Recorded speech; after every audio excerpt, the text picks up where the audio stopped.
tariff of abomination was a protective tariff passed on May 19, 1828 by the U.S. Congress. It was created to protect New England industry. It was given the name Tariff of Abomination by Southerners who hated it.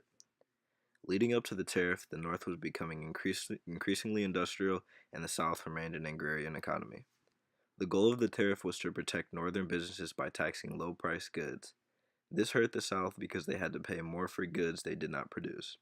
It also reduced the exportation of British goods to the U.S., making it hard for the British to pay for cotton they imported from the South.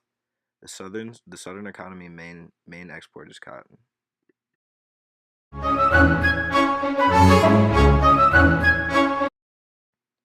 John C. Calhoun, vice president at the time, expanded on the idea of nullification in his South Carolina exposition and protest, and it was published and distributed by South Carolina legislator without Calhoun's name on it. Calhoun argued that a state could block enforcement of federal law. As a result of the tariff, South Carolina chose to undermine the federal government and declare the tariff void. They justified this based on the doctrine of nullification created by Thomas Jefferson and James Madison in the Kentucky and Virginia Resolution. This doctrine basically said a state could declare acts to be void if they felt the federal government was exceeding their power.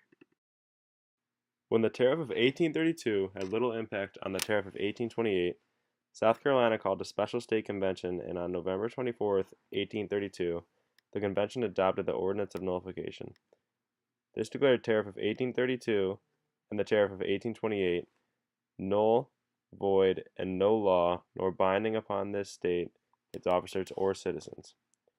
The doctrine also said that the state would secede from the Union if federal government tried to collect tariff by force. President Jackson declared this treason. On December 10, 1832, Jackson declared the proclamation to people of South Carolina, which basically said federal law was supreme. Congress then passed the Force Bill on March 2, 1833, allowing Jackson to use the military to collect tariff duties.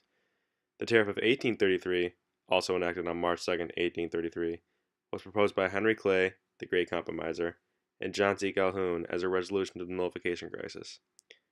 Enacted under Andrew Jackson's presidency, it was adopted to gradually reduce the rates following Southerners' objections to the protectionism found in the Tariff of 1832 and the 1828 Tariff of Abominations.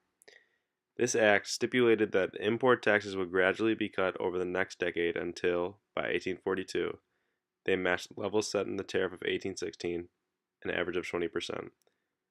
The compromise reduction lasted only 2 months into their final stage before protectionism was reinstated by the Black Tariff of 1842. The nullification crisis had long-lasting results that changed America.